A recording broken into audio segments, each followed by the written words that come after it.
Greetings, adventurers! This is Effigy Dragon, and you are in Here Be Dragons, Episode 9.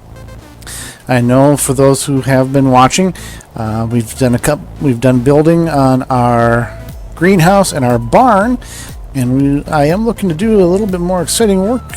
But before I go and start looking for some worm roost dragons to tame and hopefully bring back here, I want to beef up my equipment, because right now I'm running just plain platinum armor from Silent Gear, and while I do have some extra hearts from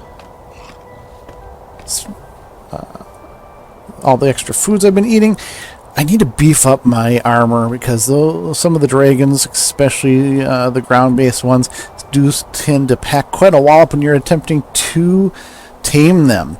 And so what I'm looking to do is enchant my armor. But in order to do that, I need to put together a little enchantment room. And while this starter base has been great, especially for setting up the Mana and Artifice spell creation, the standard spell enchantment table setup, as well as potentially brewing, and then the Astral Sorcery, which we'll get into some later. I'm going to need more space than what I have here.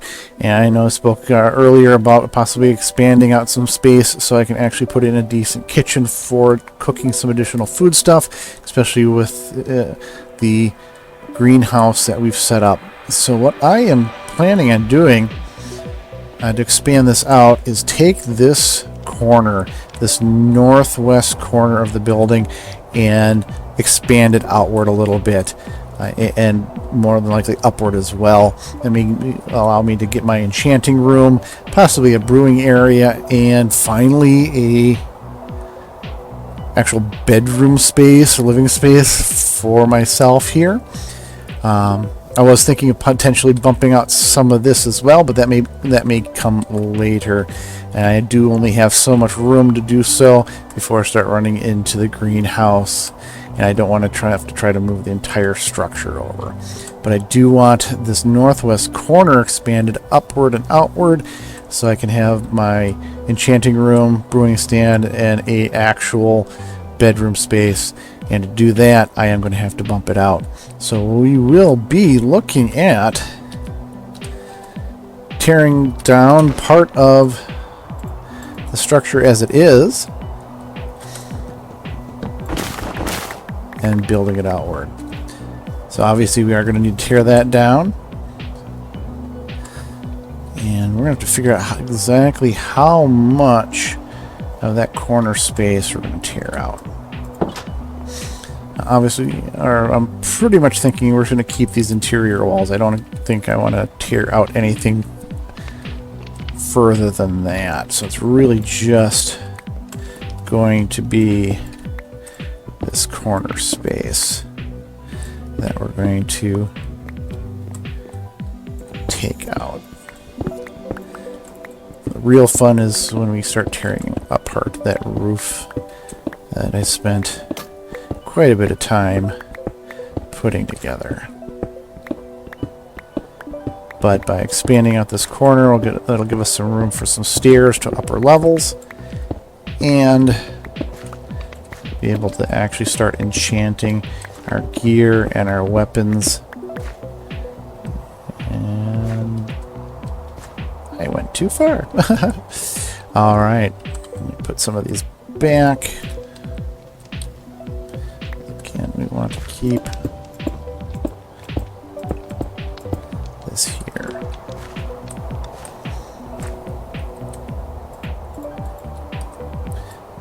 Alright.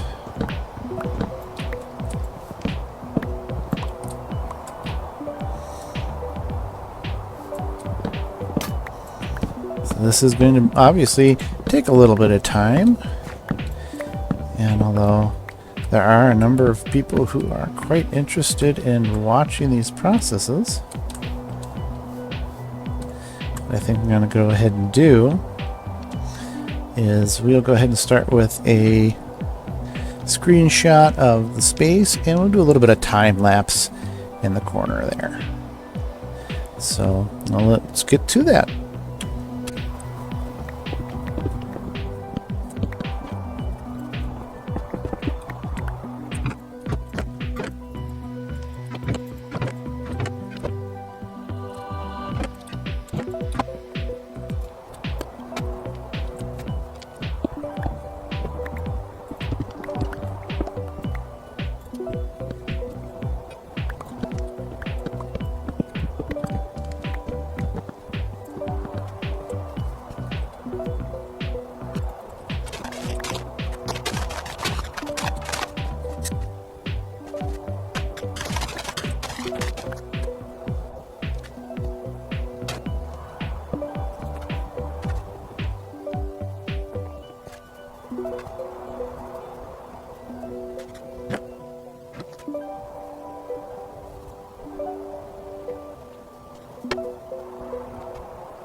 Okay, so now we got our original walls and roofing torn out.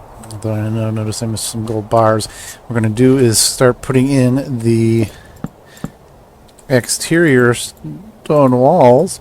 And if I remember to take the torches out of there, we can use our trowel to place these guys. So we have extended out our corner considerably. We're going to make this into a bit of a tower. We're going to go ahead and continue using the trowel for random placement of our blocks. And by continuing the recess of this in the ground, that first floor still isn't really going to have any windows like we previously didn't. And they have the other sections that did have windows. We're going to go ahead and continue this round. Obviously, this is going to cause some changes in the connecting space for our details over here. I have to adjust that a little bit due to the changing of our wall sections for this tower.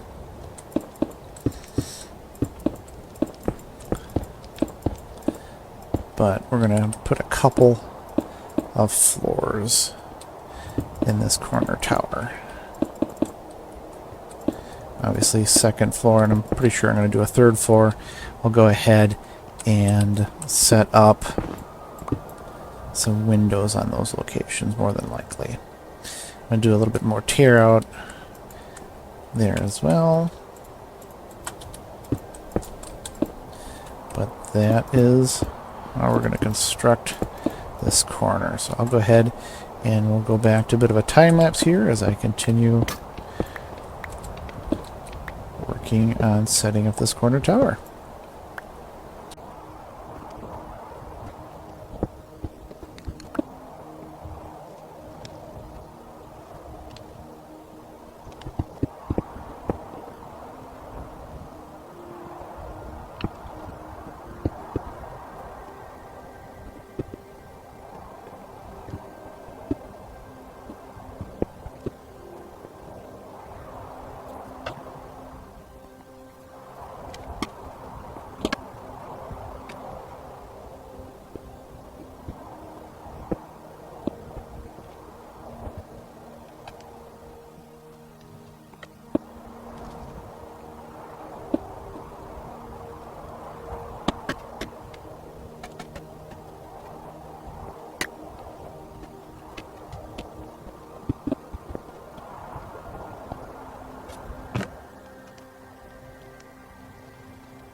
And here we have the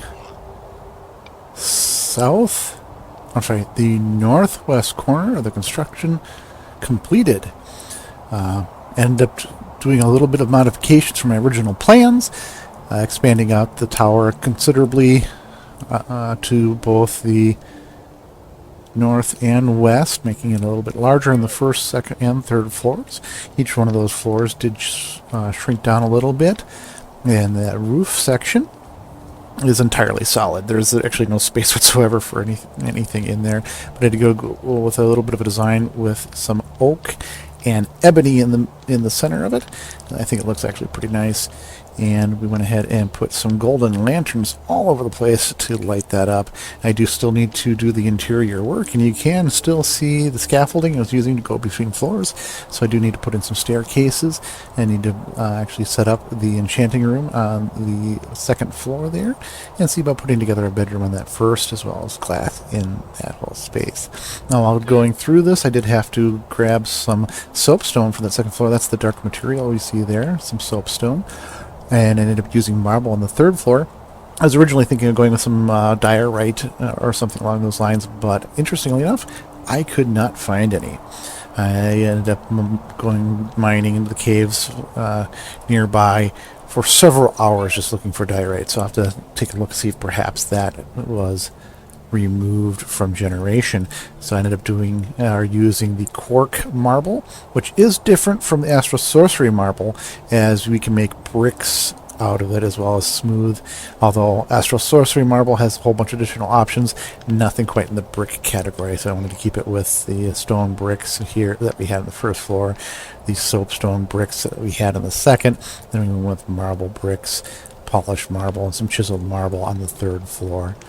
So I'm going to go ahead and do a little bit of work here further. And you did notice here that I did end up with kind of a pseudo-oriental style on here. Still working on it a little bit to see how I like it, but this one actually is pretty fun to put together. So let me go ahead and jump back in the interior. We'll get some windows in, and then we'll also go ahead and get those interiors built, and I'll show you what I've got. Okay, here we go. All the interiors have been completed, including a very large chimney for all the fireplaces on that northwest tower. Let's take a quick jump in and take a look around. So notice right off the bat, a lot of the chests have been moved. Got a large kitchen area with a lot of storage, with various items in different areas. Mr. Crayfish furniture, providing storage all over the kitchen area. Some cauldrons for water, nice island, some standard furnaces and some smokers, and fireplaces for the aesthetic. Now this chimney goes all the way up through the 3 stories of it. We've got all our magic chests put over here temporarily, a lot of our standard storage chests placed over here, moved them out of the corridor, and we now have stairs going up to our second floor. And here we have kind of a study area with our chimney and fireplace on the second floor. Our ice and fire lectern. We have a full enchantment set up here with a enchanting table, a disenchanter. We have a grindstone and some storage for books and other miscellaneous enchanting and items for disenchanting, some anvils for putting together books, and a little bit of decor in here. As we go up to our third floor, we have the bedroom with a nice light blue bed, an armoire where we can store personal items, and again, a fireplace to keep us nice and warm. We also have a charm enchantment bookcase. I'm just using it as a decorative block here. And some more Mr. Crayfish furniture mod couches. But this is what we put together. Just looking to have something a little more aesthetically pleasing, but also including a much needed enchantment area so that I can go ahead and start upgrading that armor like I had spoken about earlier in the episode. So we have this all set up. We can start grabbing our items, pulling off the enchantments we want so that we can combine them and finally place them on our armor to really max out the protection, so we can start going after those worm root dragons and start taming some of the larger ones there. with those tamed and hopefully usable in battle, we can start going after the ice and fire dragons. Now, I don't know that I'll be able to get a big red. That's almost more dangerous than some of the third level ice and fire dragons. But if we can get some of the other ones here and bring them back, it'd be nice. And it may end up requiring us to build another stable as opposed to the barn. But we will definitely cross that bridge when we come to it. Oh, and we will get rid of that creeper before he blows up our greenhouse. Lots of days and nights spent building up that interior. So thank you very much for joining me on this 9th episode of Here Be Dragons and looking at a more aesthetic build here. And not that a lot of my other ones haven't had a little bit of aesthetics here, but at least we have a fully functional interior in that northwest tower. I still have lots of stuff that we're really building out and expanding, but I do want to take the next episode, or episode 10, do a little bit of exploration and hopefully bring home some dragons. So thank you for joining me, and I hope to see you again here soon.